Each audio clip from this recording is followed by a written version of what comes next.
Hey everyone, Ganeen here, and today what we're going to talk about is how Christianity is vastly different from all the other religions. And here's why. It's really quite simple. Because within the Christian faith, it's in direct relationship with the one true God through the mediator, Jesus Christ, God's Son. So the thing is, with all the other religions, they don't have that direct relationship with the one true God. Now, a lot of religions would say that they claim they do, but in actuality, they are having a relationship with angels. And this is what makes Christianity so much vastly different from other religions, is that other religions are actually in worship of angels, or they're following other angels, such as Hinduism with all their different vast gods, or Buddhism, or Zoroastrianism, or even like a religion like Jadeism. Even in Judaism, they were actually following the angel of the Lord. What we commonly believe, that Moses was in direct communication with God with a burning bush, or let's say Moses was he got the Ten Commandments from God at Mount Sinai, when actually, if you read in Acts chapter 7, it's very clear that Moses was talking to the angel of the Lord through the burning bush. Moses actually got the commandments from the angels. And it's very clear that the Israelites were in direct communication with the angels. And not saying that that's a bad thing at that time. The people didn't experience having a direct relationship with the Son of God. So God's angels were a mediator between man and God at that time. But the angels, they couldn't fully understand God's heart and desire towards the Israelites. So in ways, how they were expressed isn't how they were expressed, how Jesus came into being, right? If we talk about the time with the Sabbath, when Jesus has worked on the Sabbath, and some of the Pharisees looked at him and said, "Hey, you shouldn't be doing that. You should be dead." And Jesus says, "No, actually, the man was not meant to serve the Sabbath. The Sabbath was actually meant to serve man," in Mark. So it's a vastly different relationship. And I'm not saying that Judaism is wrong at its time, because again, God was trying to reach out to them, and God's seed was there with the Israelites. But by that time, ever since the crucifixion of Jesus Christ, God's seed has left the Israelites, right? Now it's on to the children of the promise. So is Judaism continuously being following an angelic system? Yeah, it is. They're essentially not following the one true God. If you were to ask me, well, Gil, what about all the other religions that aren't Christian? Are you going to say that they're bad too? As far as some disciplines or practices or good works that religions would promote that is good, I'm not going to say that that's bad, but does that good works alone actually bring you to paradise?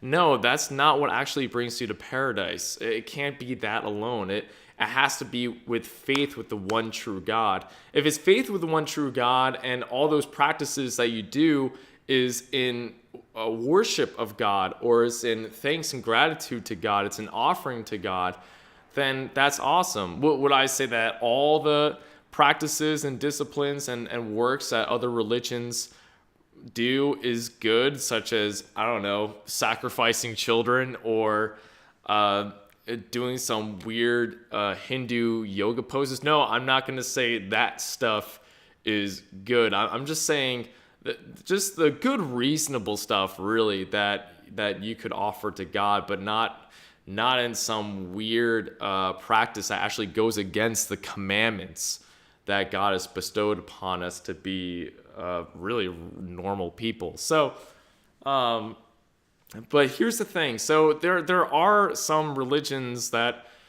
I would say, again, have good works, but again, it doesn't get you into heaven. But that's the thing. All the other religions, they really do talk about how to be a good person, right? but by works. And that, again, that's just like an angel, right? To do things. An angel values doing things, doing works.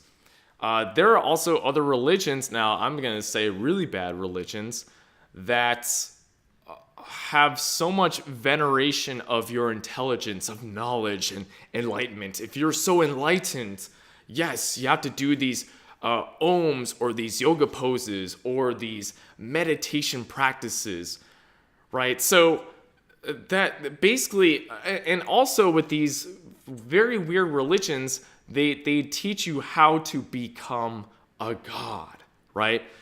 By doing these things. So in actuality, what's really funny is that they're actually teaching you how to be an angel, not really a god. Their interpretation of being a god is really being an angel, being a worker, doing things, and that's what determines your value. While with Christianity, it's not really by the works that you do. Now, works is good. It's good to do good works. It's not cool if you're a believer and you drink or smoke pot. That's not a good thing. That actually hurts God's heart when doing stuff like that. But the thing is, to be a son of God is simply to have a relationship with God, with Jesus Christ, with understanding the Holy Bible and relating to people in ways of how God wants you to relate with them, right?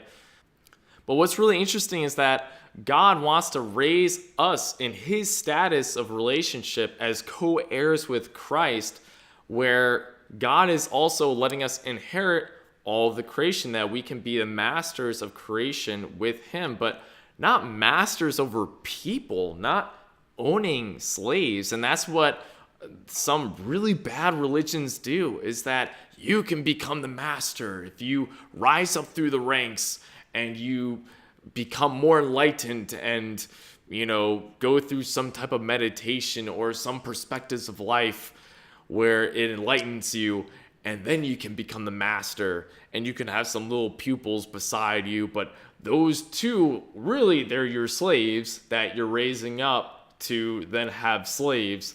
But what's really ironic is that the very God that you were taught and you were being raised up, well, you're actually a slave to that God. So there's this weird master-slave system that's going on. Also, the other really funny thing of what other really bad religions raise people up to believe is that all of creation is better than them, is higher than them, is something that's worth worshiping. And this is where you get your weird education from college about overpopulation, how creation is so beautiful, and us human beings, we're just a bunch of viruses. So we should either planet Earth should get rid of us, or we should get rid of ourselves, or we should sacrifice our babies to the sun god or to the mountain god. So it's really weird how the fallen angels have convinced human beings that creation is actually higher than us, when really God is the one who's making us own creation, actually making us going above creation, not by, again, our own works, but simply because we're supposed to be the sons of God. We're supposed to be like God, to own all of creation. Not become a God, be like God, okay? But this is what these fallen angelic religions try to preach to people, that they're under creation and you have to venerate creation. And, creation in a way is almost like, it's in a way kind of like in the object position to God. It's a very feminine position compared to God, because God is a masculine being, and God is, he's a masculine being with dual characteristics, right? He in the image of God is man and woman, but God is a masculine being predominantly so, and the creation that he's made is feminine. But what's really interesting is fallen angels have convinced people to worship creation and worship the mother God, right? Worship this mother feminine kind of thing going on. It's really weird.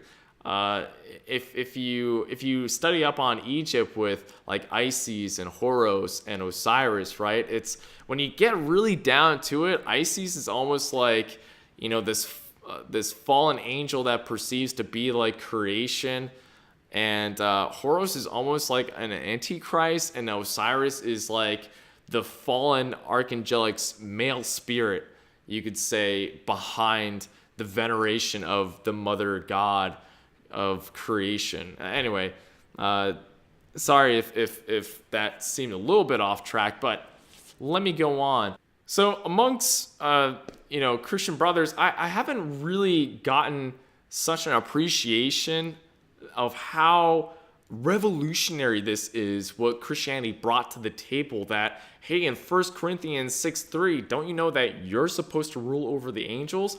That is crazy, because so many religions, even in Judaism, was in such high veneration of the angels. Even in Catholicism, there's such high veneration of the angels being so pure and enlightened and so powerful, which is true. They are really smart. They are very intelligent. They are very powerful. That is very true. But still, they are not the inheritors of all creation.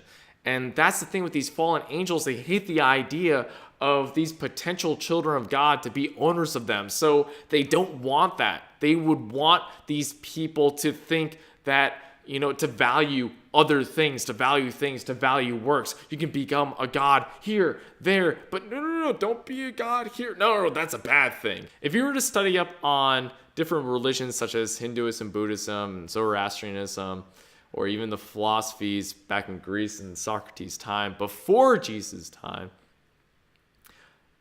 they came from places where it was very heavily warmongering.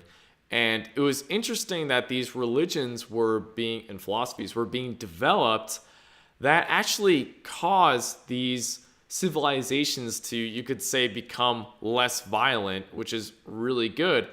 From what I believe, and I believe this for a good reason, I believe that God has used good angels to actually communicate to some people of those religions to then develop, in hopes that later with Christ followers could be accepted to those civilizations, and those Christ followers could be protected and also spread the faith of Christianity, in hopes that those religions could then understand the value of Christ and accept Christ, right? And the reason why I would say that I believe that God has sent good angels in raising up these religions is because in the time of Abraham, when Hagar and Ishmael got kicked out by Sarah, and Abraham was very sad about that, God said to him, "Don't worry, I'm going to help your son,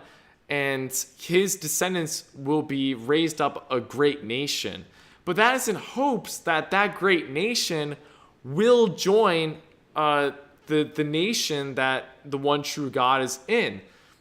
Just like in the time of Canaan, why did God say to Joshua and Caleb to destroy all the Canaanites? Wow, what a terrible God. Well, here's the thing. God is actually giving Canaan a chance, right? God, maybe again, at that time, God probably sent an angel to Canaan to warn them, hey, you gotta be on God's side. You got to change yourselves. So potentially, Canaan would be raised up by God's angels to then prepare the Israelites to come over, and they can be taken over. It could have been a very peaceful way, right? Instead of ending up in a violent way, because they kept on practicing, sodomy or pedophilia or killing children, right? That's by the false archangelic system. So anyway, I do believe that God did send other angels to raise up these different religions and philosophies in order to accept Christians and also be changed by Christianity, and they themselves could also can become awesome believers of Christ. So I hope you guys really enjoy this, And I wish you all the best. Peace out. Mwah.